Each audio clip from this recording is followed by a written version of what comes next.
Hey everybody, Charles here for HumbleMechanic.com. This is episode 65 of the Humble Mechanic Podcast. Today we're going to be talking about how to find your automotive repair guy.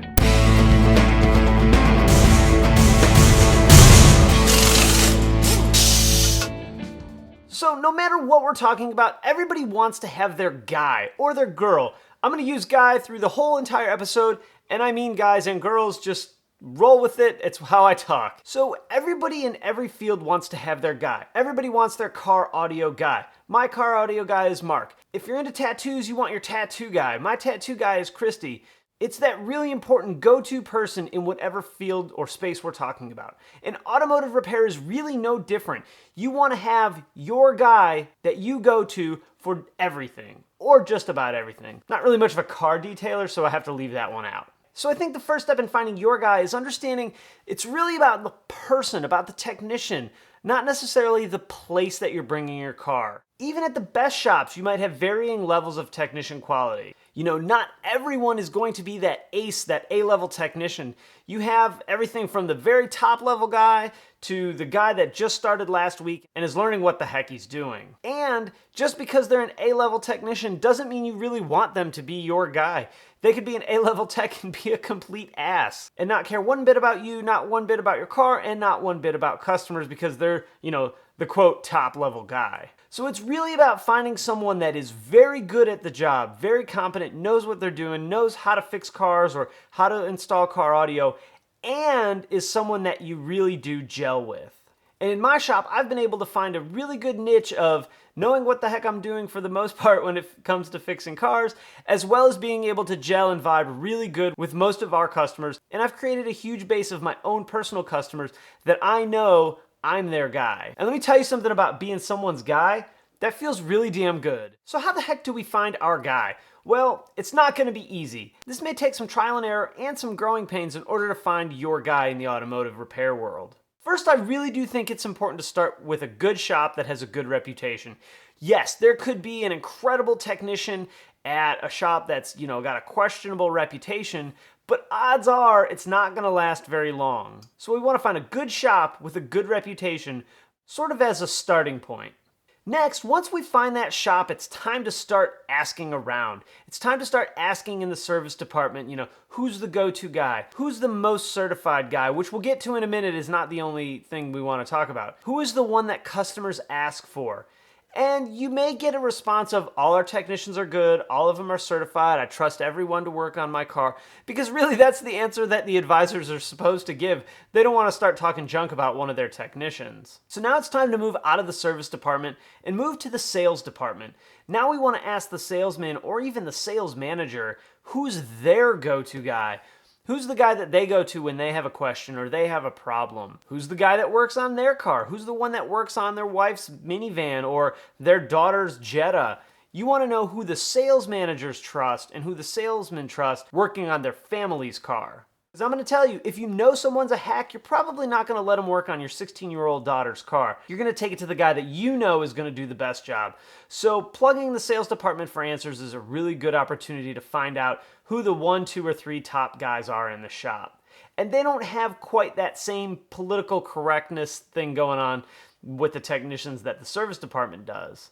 So now that we're in the dealer and we found a couple of people that might be top-level guys, it's time to start asking them questions. I've had this happen to me actually multiple times where a customer came in, they had a bunch of questions. I know I've talked about it on the show before where Lauren interviewed me. We talked about oil filters. She had a specific filter she wanted to use. It wasn't really the one we had for her car.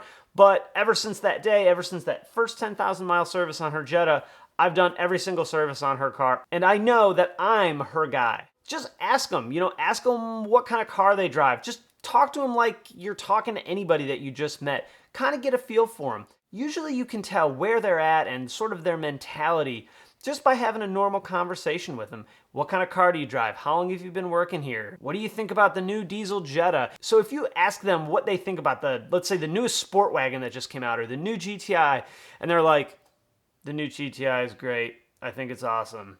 Next. If they're like, the new GTI is so cool, man, I love this car. The new engine upgrade is cool and it's 200 horsepower and, we lowered one for the showroom and put these cool wheels on it and they're jazzed up, That's your guy. That's the one you want to talk to. That's the one you want working on your car, because you can see it. You can see their passion. You can see that they're into it. You can see that they love what they do. And that's the person that you want working on your car. Ooh, I just thought of one. It's not even on my board. Ask them what project cars they got going on. Because I can tell you, if someone asked me what project cars I have going on, you're going to get a 15-minute story about how much I love that Cabrio, which is sitting just behind the camera. So let's say we do that though, and we get nowhere. We find that we don't really love the place that we're going to take it to. We don't really fall in love with any of the technicians and their work ethic and their passion for the brand. What do we do next? Well, let's ask our coworkers. You know, there's probably someone in the office that drives the same brand car. They probably get it serviced somewhere. Ask them where they go. But don't just say, hey, where do you go to get your car serviced? Say, who's the person you take your car to? And if they say like Volkswagen of Greenville, ask them more questions. Do you have someone specific that you take it to?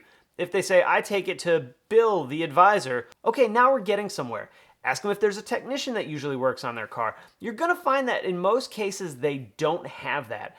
But if you get a good referral to an advisor, you can probably weave your way into getting in with the best technician in the shop based on you having that referral from the other customer.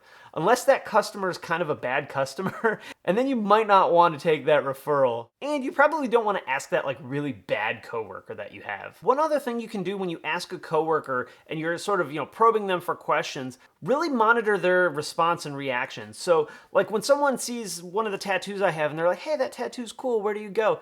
Immediately, it's just like talking about the cabbie. It's a download about how awesome this tattoo artist is and how much I love her and I love going there and she's great and it's going to take you 6 months to get an appointment, but you make the appointment and you do it anyway because she's that good at what she does. We'll talk about an idea and I'll tell her all this really cool stuff that I think. She'll write a few things down and then what she comes back with is 10,000 times cooler than I could have ever imagined. Did you see it just happen there when I was talking about Christy? That's the kind of reaction you want to get. You want them to be excited about telling you about the person that they take their car to.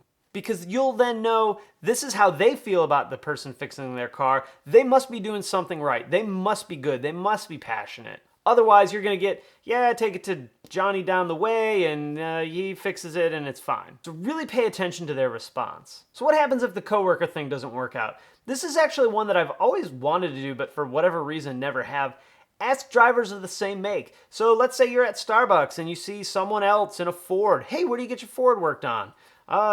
Greenville Ford. Oh, do you have anybody that you take it to? Yeah, I take it to John, the service advisor. Oh, do you have a tech that you work with? Nah, they're all great. Okay, that might be all right. You have that, or you have, I take it to Bill. He does a really great job. He explains everything that he does on the car while he's working on it. He lets me hang out in the shop. The whole nine, really cool, tells me about his kids. That's the referral you want. That's the referral that you want to take advantage of and go see that person and get them to work on your car. On the flip side of that, if something's really bad, you're probably going to hear about it too.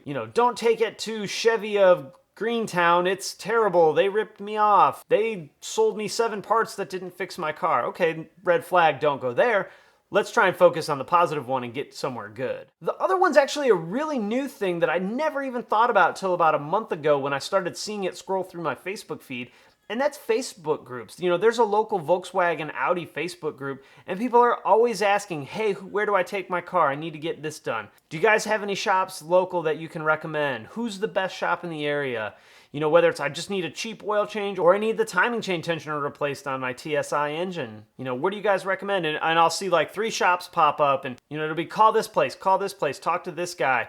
And then someone from the shop will say, yeah, give us a call. We'll be more than happy to talk about your service needs or whatever. So that's a really good one that you can get involved with. Search Facebook groups and ask locals because those people are going to drive your same make. And they're probably going to have a pretty good experience with local shops. And again, try and drill down to find the person to take it to, not just the shop.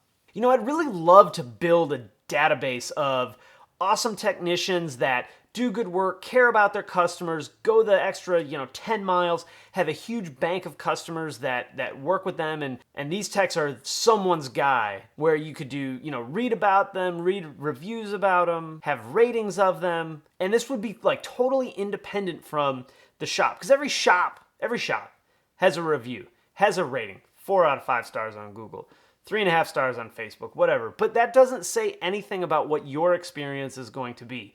You want to find your guy, right? That's what this is about. We want to find our guy that we have, that we know no matter what, they're going to be the ones that take care of us. So I think doing that at a technician level is probably more meaningful than doing it at a, big 30,000 feet level. We're doing it at ground level. Maybe one day when I have a free few minutes, I'll work on that. And I think something that really needs to be said is when you find your guy, tell everyone. Tell people you got a guy. If you're at a gas station and you see someone in a Jetta, tell them, hey, I got this guy at this Volkswagen shop up the road. He's awesome. Here's his card. Give him a call.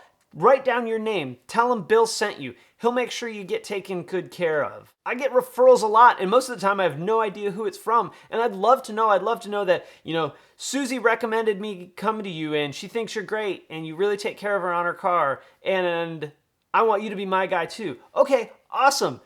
Tell Susie thanks. Next time Susie comes in, I'd probably, get her car detailed or something, just because I really appreciate that kind of referral. And honestly, that kind of respect that someone would have for me and that trust that they have for me to not only bring their car to me to take care of them, but tell someone else that they do it as well. That's huge. That means the world to me. And as a technician, it should mean the world to you too. And never, ever forget that bribery will get you everywhere. Don't hesitate to bring that technician cookies when you get your car serviced, or when you're trying to find that technician.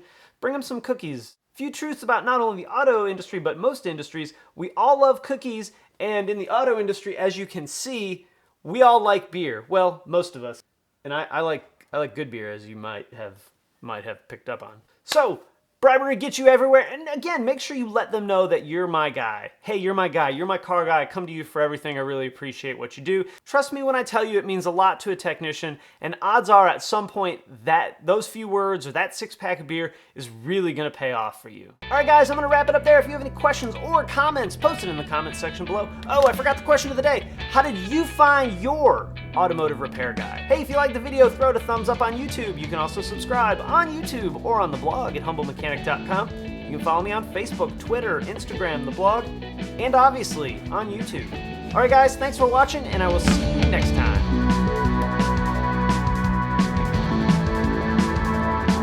Springtime Gin and Tonics. And my wife doesn't work at a beer store anymore.